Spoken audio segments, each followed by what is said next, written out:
You think PRP sells itself? Think again.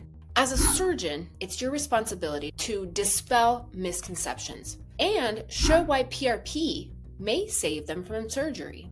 If you don't include this option in your conversation, you're not just losing trust, but in the long run, you may be losing patients. I'm Dr. Ariana Demers, the Queen of Orthobiologics, and I am leading the way in orthopedic surgery innovation, shaping medical practices for success. In today's discussion, we'll focus on how to educate your patients about PRP treatments effectively. We'll explore strategies for communicating the benefits of PRP, managing patient expectations, and discussing the costs transparently. A lot of surgeons ask me how I educate my patients about PRP. Educating your patients is a powerful approach because it builds trust, enhances understanding, and empowers them to make informed decisions about their health. And it allows you to be on the same team as your patient. This is a chance for you to bridge the gap between curiosity and confidence. So number one, use videos. You can start by meeting your patients where they are, online. Engaging videos can work wonders in understanding and bridging that gap of knowledge about platelet-rich plasma. You may show how the blood is drawn or processed, or highlight the natural healing properties of PRP. And honestly, you can use testimonials of satisfied patients, obviously with their consent. You can do other educational videos, but these videos just don't educate, they build trust. So your patients that are not your patients yet feel like they already know you. And when your patients can visualize maybe what the process is ahead of time, they're going to feel more at ease. Next, make sure it's simple and clear. When you're discussing platelet-rich plasma, start simple. Avoid that medical jargon or technical details. The patients don't need to be taught about how fast the centrifuge goes or exactly what the concentration to start out. Now, if they ask, absolutely, that information needs to be evaluated and given and known, but don't start out with that. Don't miss out. Please subscribe to our newsletter now to stay ahead of the world of orthobiologics. You can find the link below. Additionally, if you're ready to start this journey with me in my Orthobiologics Masterclass, come join us. And then using visual aids can be super helpful, either charts or animation, to really kind of bring home those complex ideas to make them tangible and understandable. And then third, discuss benefits and evidence. Patients love to hear success stories. So what I usually do is share research-backed results or case studies that are tailored to their condition. For example, an athlete with a tendon injury, explain how PRP can accelerate healing, reduce downtime, and maybe a little story about someone just like them who got back to the sport they love. For someone with arthritis, highlight how they can delay surgery, improve mobility, and avoid anesthetic. That may really be one of the drivers for them that they're really nervous about. So when patients see the evidence, they're more likely to trust the treatment. And then finally, encourage questions. Questions are not interruptions. They are opportunities to help move that conversation and trust along. Make sure that there's an open dialogue, and you can use something like what concerns or what questions you have instead of do you have any questions? That's a closed opportunity. If you say, what questions do you have? Then that opens the door to any little question that might be out there they feel confident to ask. And this approach can reassure the patients that you're not just a doctor, but you are a partner. You're coming alongside them and guiding them towards health.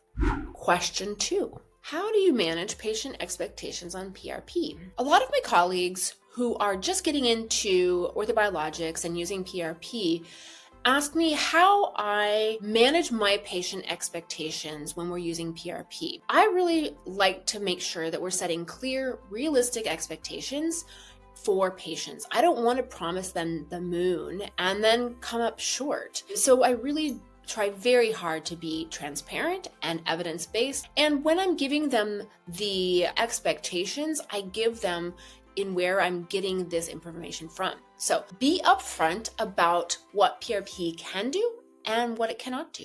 Sometimes I say many patients may experience significant improvements, but everybody's body heals differently. And then you can tailor the question or the conversation towards their condition, their health, and outline achievable goals for them. Sometimes when I'm explaining that treatment process, people get a little squeamish. So make sure that you're tailoring this to the patient, and they need to understand that PRP is not an overnight fix. I always tell them this is not a McDonald's drive-through experience. This is a process, this is a journey, and you can't hurry Mother Nature. She does not appreciate it. So just make sure that those patients understand that it's going to take some time. It may take more than one treatment for optimal results, and that the recovery is gradual and may kind of sneak up on them. And then provide a very clear timeline of expectations so that you prevent misunderstandings and keep those patients motivated, that they know that they're hitting those milestones. And then post-treatment, just reiterate those guidelines and those milestones. Be transparent about the discomfort. If it's going to hurt, make sure they know that. I am really big into making sure that they're prepared for the worst. And then if it's not as bad, then they're like pleasantly surprised and they think that they're somehow, a rock star patient. So I would always kind of lay crepe as to that expectation, not so much that they don't want to schedule it or have excessive fear, but be realistic about how much this discomfort and how long that's going to last. As an example, I used to tell patients for intra-articular PRP injections, it would only hurt for 24 hours. And really, as I've observed many, many, many patients, I start to keep bumping up that expectation that they're going to expect discomfort, swelling, pain, and soreness for about 48 to 72 hours. Now, in the grand scheme of things, that's still not very long, but that's not 24 hours, because if they're experiencing pain after that, they think something's wrong or they think something has gone astray. So really, I think for these types of procedures, it's much better to lay crepe and then have them be rockstar patients. But you can also equip them with statements like, this discomfort, this swelling is a sign that your body is starting that natural healing process, and the transparency builds trust and shows that you are invested in their well-being. Question 3, how do you discuss PRP costs with your patient? A lot of physicians get hung up on discussing cost or the price of PRP with the patient. When you're discussing the cost with a patient, transparency is really important. The other thing that's really important is your confidence. Your confidence that this is the right option, that you believe that the price of the treatment and the transformation is absolutely a deal, and that they're getting an amazing result for the amount of money that they're spending. And so when you can break down factors contributing to price, like specialized equipment, expertise, lab overhead fees, that you don't have to go into. If they ask, you can talk about it, but I really wouldn't. A lot of patients feel better when they have one price that includes everything. Just like when you go buy an airline ticket and you get one price, and that includes like first class and the seat and the snacks and the drinks and all of the things, the overhead storage, you don't have to pay extra. Versus if we are on a bargain airline where you have to pay extra for the seat to select it, you have to pay extra to bring on your airline luggage, you have to pay extra if you want a drink or a snack. Do I have to pay extra for oxygen to come down from the ceiling? It's unclear. But what that does is it gives them more anxiety that, oh, what else? And instead of feeling comforted, like, of course, everything's taken care of, everything's covered, there's not going to be any surprises. So I would avoid breaking down those factors. I would urge you to bundle it into one cost. And while they do appreciate understanding where their money goes, and you're happy to share that with them, they don't have to see an itemized bill. And really, the most important part is to clarify the value. what that transformation is going to allow them to do. And so as you shift the conversation from the actual dollars and cents cost to value, you can also ask them and clarify for them what's the cost to them of not choosing the treatment.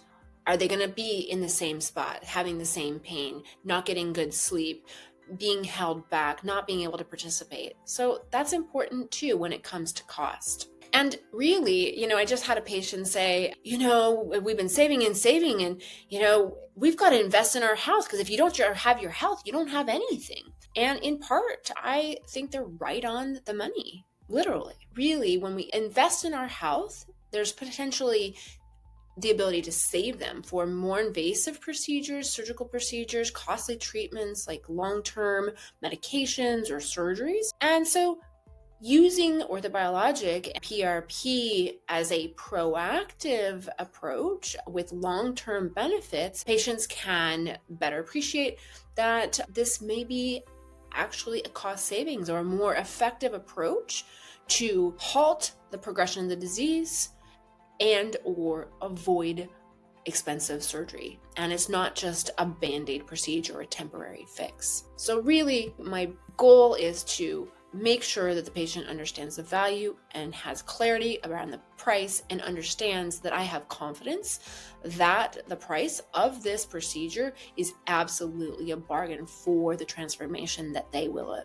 achieve. So educating your patients about PRP involves providing clear information about the procedure, managing their expectations regarding outcomes and timelines, and then very transparently discussing cost and value. By following these steps, you can enhance your patient's understanding and satisfaction while promoting confidence in the treatment that you're offering. If you're ready to take your patient education on PRP to the next level, or you want more insights into effective patient communication strategies, click the link below to join my newsletter. Make sure to subscribe to my channel for tips tailored to healthcare providers like you about orthobiologics for our patients. Together, we can improve patient care and have amazing outcomes.